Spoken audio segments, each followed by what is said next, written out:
Welcome back to the Bourbon Note, everybody. I'm Ben. Got a single barrel rye on the bar. Let's get into it.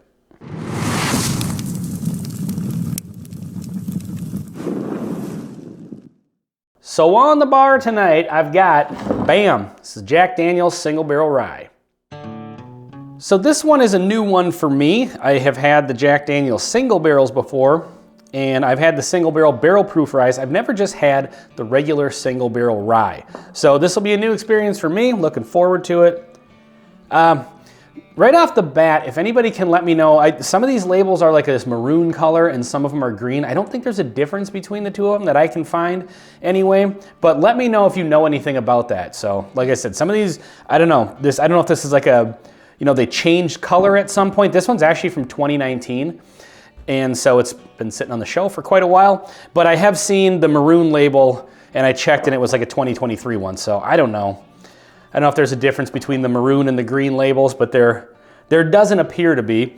And so from what I know of this, it's a 70% rye mash bill. So a little higher than I probably would have guessed. I would have guessed maybe, Jack Daniel's ryes would have been on that lower rye, closer to that 51%. But yeah, so this is a 70% rye. Aged at the top levels of their rick houses, 5 to 7 years, 94 proof. On the nose, it's got some nice and rich aromas. It has some kind of standard rye notes. It's got that waxy vanilla sweetness. A nice black pepper and a little bit of clove. But it's not an overwhelming rye spice, but it's just a nicely, on the nose here, nicely balanced.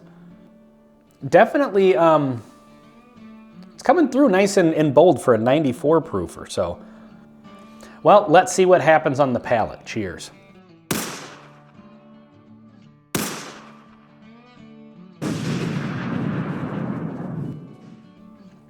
It's surprisingly pleasant. I don't know why I say surprisingly, because it was nice on the nose and I wasn't expecting this to be a bad whiskey. But yeah, that's got a nice amount of flavor for the 94 proof. A nice balance of like that vanilla and brown sugar. Typically on like a bourbon, it's that caramel and brown sugar that are kind of in the forefront with the sweetness. But a nice vanilla and brown sugar. There's a nice rye spice. Almost getting a little bit of like, sometimes on certain ryes, I get kind of like a root beer barrel candy sort of note. And I feel like this one kind of has that a little bit, at least trying to come through. A little bit of that clove on the palate as well. So this has kind of like some traditional rye notes that I think this would be good for a bourbon drinker, maybe trying to transition into learning a little bit more about rye or trying to drink some more rye whiskeys. This is probably a good one for that because it's not an overwhelming rye flavor, but it is there, so you kind of get a feel for that rye taste. Let's go in for another sip here, see what happens. Yeah, there's something on this, a little bit of that root beer barrel candy, but there's almost like a cola note to it as well, which is interesting. I don't get that all that often, but every once in a while, a bourbon or a rye will have almost like a cherry cola or like a Dr. Pepper or like even sometimes just a regular cola note. I think this is kind of leaning into almost like a little bit of a light cherry cola note, which is interesting. It kind of is a nice mix with that vanilla and brown sugar sweetness, but it's not overly sweet. There is a nice bit of spice around it as well. You get that typical rye spice flavor, a little bit of black pepper. The oak isn't terribly prominent on this, but it doesn't come across as youthy or anything. It's just that oak note isn't sticking out too much for me on this one. But overall, it's got a nice balance of flavors to it. I think these typically run around $55 or something like that. I think I got this for, it was like 35 bucks. It was on a Black Friday sale at the liquor store. So for 35 bucks, absolutely, I dig this. I will enjoy sipping on this one.